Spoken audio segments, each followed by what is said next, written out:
this episode, I will be taking a look at the Star Wars Vintage Collection X-Wing Fighter exclusive to Toys R Us.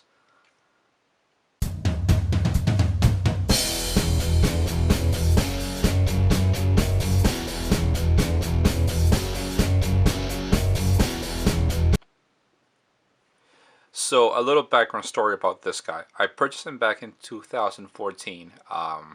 Towards the end of the year, I purchased him for 35 bucks. It originally retails for 60 bucks, but it was on sale.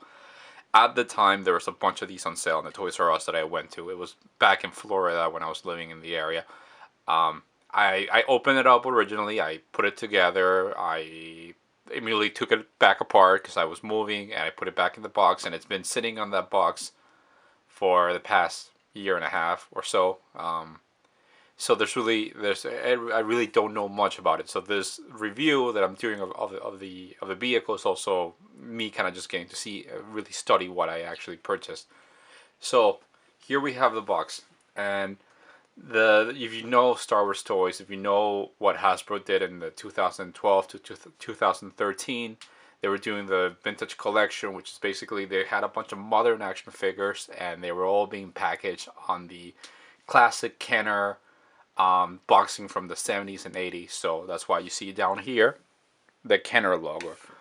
I mean, I love this packaging. I'm not old enough to actually have ever had the chance to buy the original Kenner toy lineup, so I'm not particularly that nostalgic about it.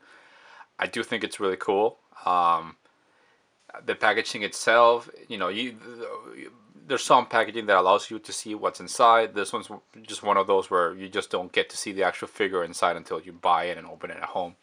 So let's take a quick look here if there's anything interesting. Let's turn this bad boy around. So you're gonna excuse me. This thing has been sitting for a while in my garage, so I haven't. It hasn't seen the best day. So the packaging is a little beat up, as you can see here on the left side. There's also a little crunchy there, but the back is essentially the same as the front. You're not gonna see anything that's gonna really wow you. It's just the classic vintage packaging. Then you have over here that says the Star Wars The Vintage Collection. You have a very cool, actually. Let me see if I can get that closer. Put the point towards that. But you have a very little cool Leia and Luke Skywalker little art from the original poster on the side, which I think is kind of cool. One thing to know before I open this up and show you guys the actual toy, this is not Luke Skywalker's X-Wing. It's in fact Biggs. I think his name was Biggs Darklighter or something. I'm not sure what his last name was, but it's Luke's friend from A New Hope who dies in the. Oh, I guess spoiler alert. He dies in the battle over. Oh man, I'm totally blanking out. Well, when they basically the final space battle of the first movie over, I forgot the name of the planet right now for some reason. Luke's friend flies with him and he ends up getting killed. But this is essentially his X-Wing. At the time that I purchased it, I had no idea this was his X-Wing. For me, an X-Wing looks pretty much the same as any other, except for the new one from Poe Dameron, which is black and orange. That one sticks out a little more, which I think I appreciate that. If you're going to have a main character, have a vehicle, make it stick out a little more than the rest. But enough said about the packaging. Let's actually open this up and take a closer look. Okay, this is a really awesome toy. I forgot how awesome it was. I didn't really take a close look at it when I first opened it back in 2014. First of all, it's massive. Okay, as you can see, I'm having to move my tripod all the way back so I can get a good shot of the complete ship. It comes in about, okay, so the wings are, you have to attach those. They're very easy to attach. Don't try to force them in too badly because it kind of feels like it could break. So kind of be gentle with the wings. And then the little laser cannons have also need to be attached. The front of the wing is also an independent part that you put together later. It's also very easy to put together. So in terms of actually details. I don't recall so much. I didn't see any stickers.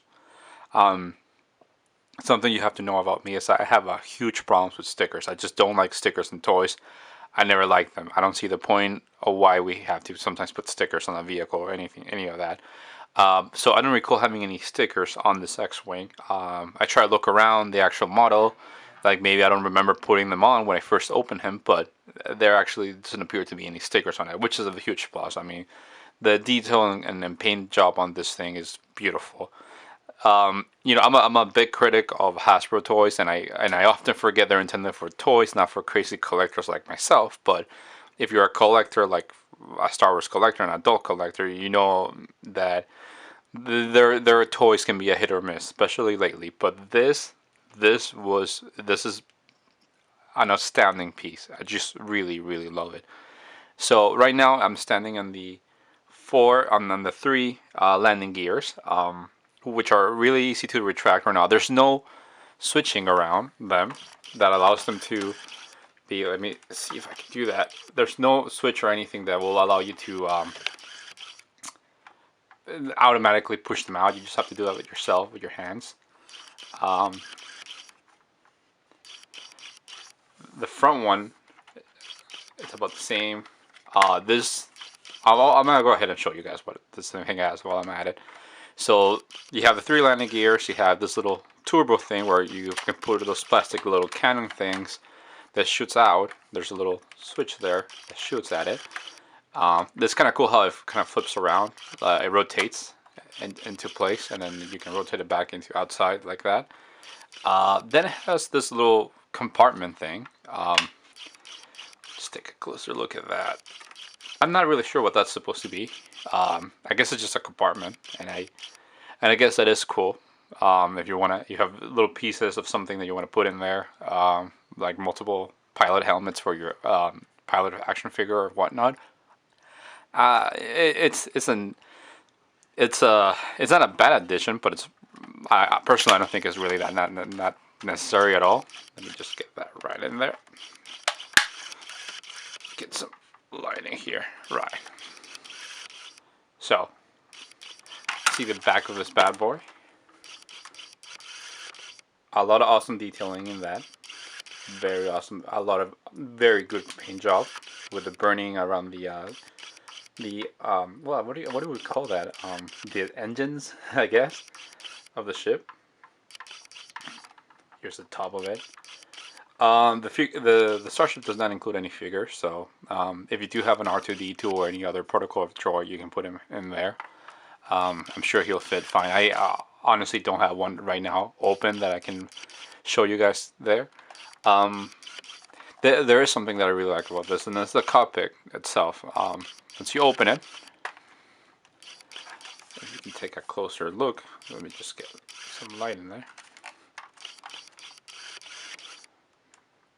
There's actually a lot of detail, which I don't know if it's becoming evident. Let me just try to see you get that better for you guys.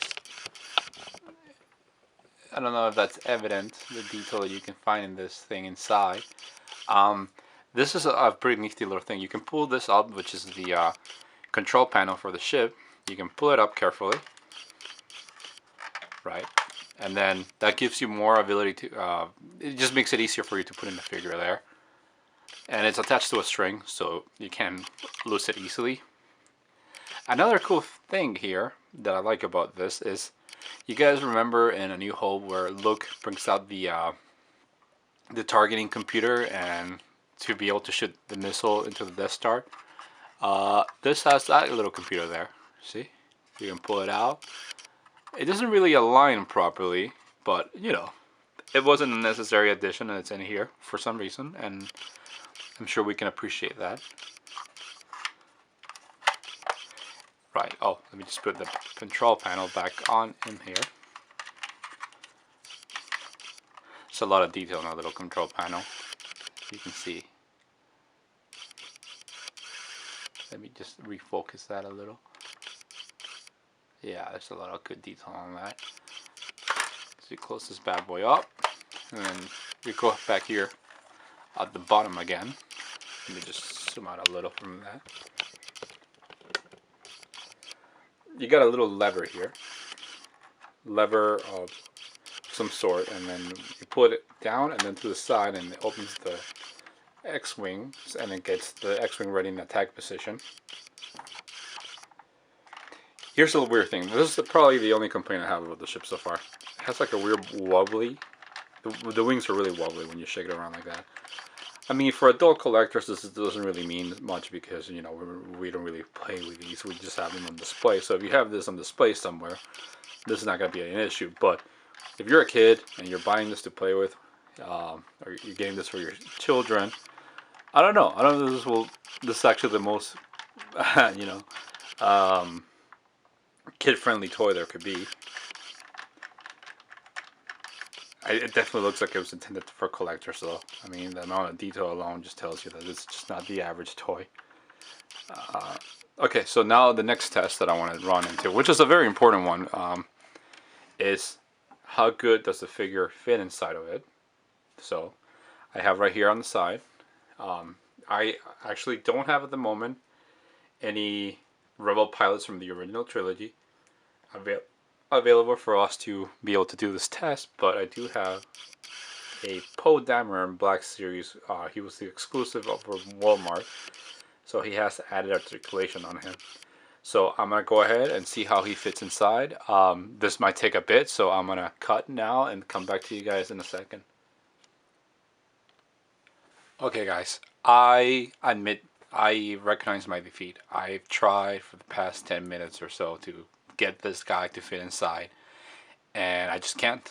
Just can't. Maybe this is the action figure itself. You know, this is the articulation on the exclusive Poe Dameron. You know, I waited for the exclusive articulated one because I don't like the 5 points of articulation, because I've seen the X-wing that they made for Poe Dameron and how much people are having problem getting that Poe Dameron inside the X-wing, and I do believe that X-wing is smaller than this one. I thought with this one I would have no problem especially using the articulated Poe. The articulation on the figure itself is very lacking. It's not great. It's kind of stiff. So getting him in the proper sitting position to actually be able to get him inside the cockpit was a big part of the challenge. As you can see, that's the best I can do right now. That's as far as he's gonna go inside, and that won't close. That's as far as it'll go. You know, that's just not working. You know, I could try harder. I can try to squeeze it in, but I honestly don't want to break the X-wing, or I don't want to don't want to break the Poe Dameron. But that is very disappointing because I was hoping that I could maybe paint this bad boy to look more like Poe's Black X-wing in the movie, but just because I don't like the one that Hasbro made currently, but that's just not gonna cut it. And the problem is not the vehicle; it's this little guy. So it makes me think that maybe the Hasbro X-wing itself is not that bad. I still have to pick that up, of course, but going back here to the X-wing that we have at hand, though, to just make it quick and get to the point, this is a great piece. It really is. The vintage collection has did a lot of good action figures, and then did a lot of good vehicles. Star Wars vehicles are always tricky to get. You know, I have a few from Power of the Force, and I have a few from the 30th anniversary collection, but this vintage collection X-wing is really something else. Originally at $60, I thought it was overpriced. I picked it up again on sale for $35. I was very content with that, and I still am. I feel very lucky with it right now because I did some research on online, and sold listings on eBay for this guy is around $85 on average, which is a lot of money. It's a lot of money for a plastic toy like this. But if you have the means and you really want to complete your collection, you're missing a really kick-ass X-wing, then I recommend you go for this guy. I really do. You know, in the perfect world, we will be getting an X-wing from. Oh, you see the Wally there? It just leans to one side for some reason. That's not too great. But again, in the perfect world, Hasbro will give us an X-wing, Poe Dameron X-wing for the Force Awakens a better one to go with the Black Series, and I think they'll maybe do that with the 6-inch line because I know they did the 6-inch Tie Fighter. But maybe they don't because I do see the 6-inch Tie Fighter all the time, so maybe it's not selling too great. I mean, the thing is massive, you know. It's not only the price. I mean, people need to have space to put these things in. I mean, everyone has limited space. So with that said, I personally want a new uh, X-wing for Poe Dameron, but if we don't get anyone ever, this one's probably the best you can do. And you know what? Let me just rephrase it. This is the best you can do. The vintage collection one. It's a great pick. So, with that said, I cannot praise this anymore. It has its problems, sure. All toys have, but it is without a doubt a great piece. Just don't go over $100 for it. Try to keep it more in the 50 area if you can. So with that, I'm out.